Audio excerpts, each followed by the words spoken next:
I love starting things.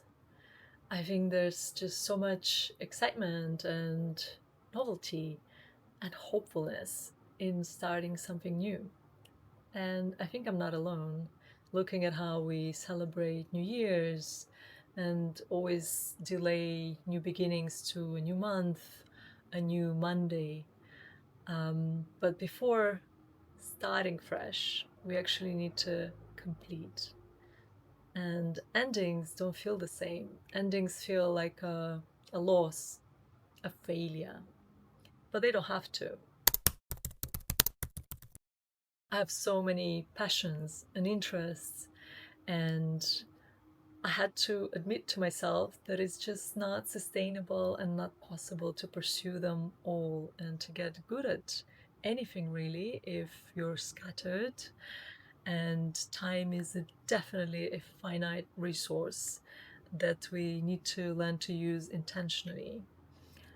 And there's nothing wrong with actually dabbling into things, trying new things, learning for a bit and realizing that, okay, that was fun, but it's not for me.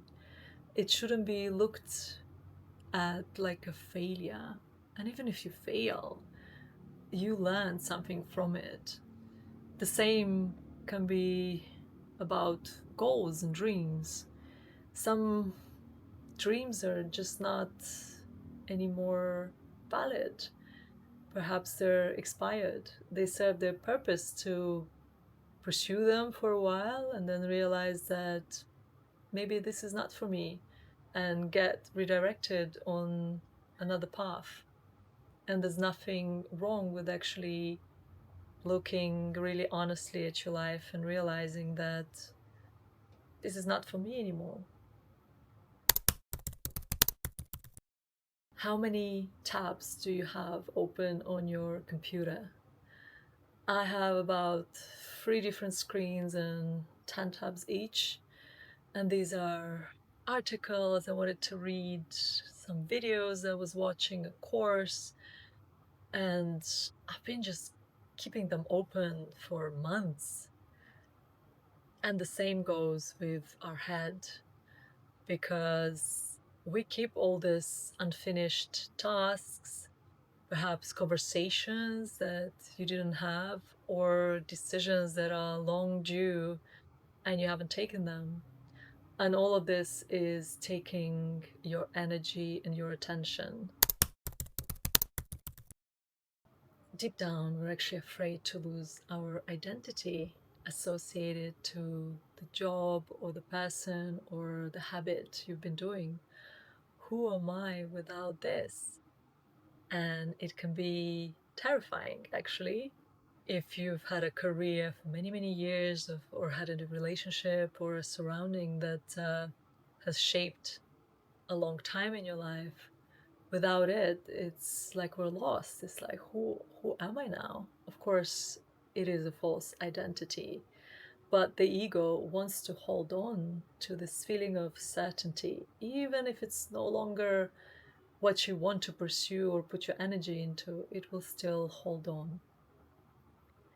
And how do we release things? Well, you can do a ceremony under the full moon and set up your intention and make a fire. I mean, you can, of course, but you can actually just sit down and reflect. What is it in my head? What am I constantly thinking about? Where does my attention go to? And it can be tasks that you keep on thinking about completing one day. It can be a book you need to read.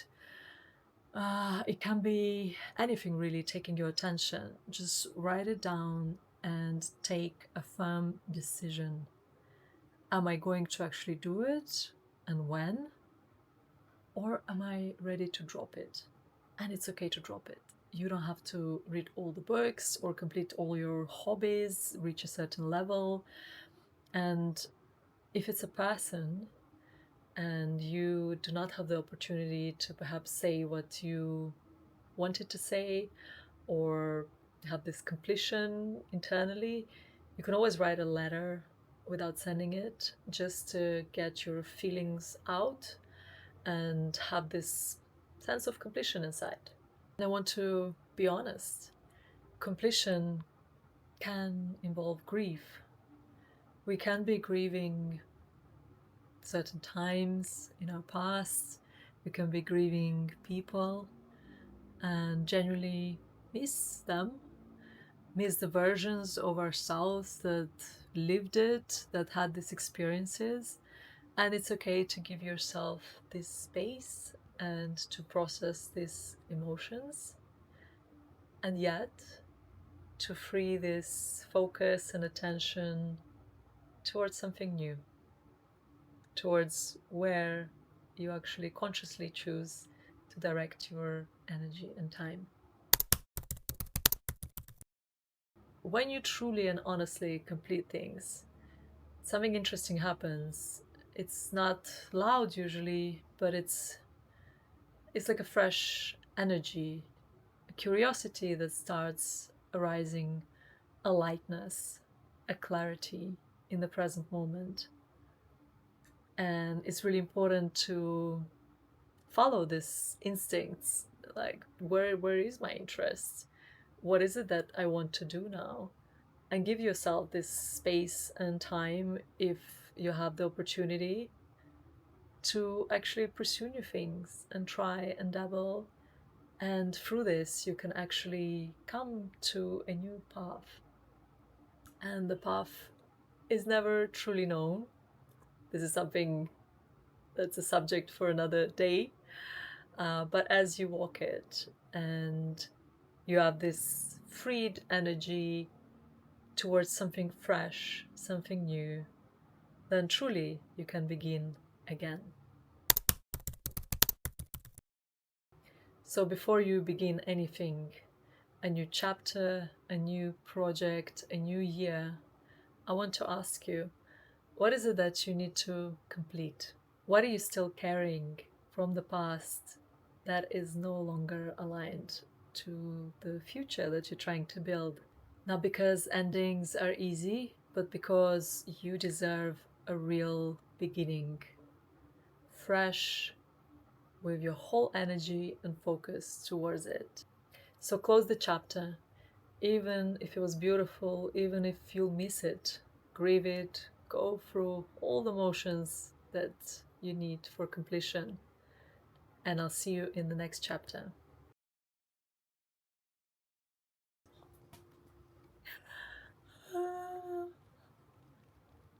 Get really serious with myself, if that's even possible.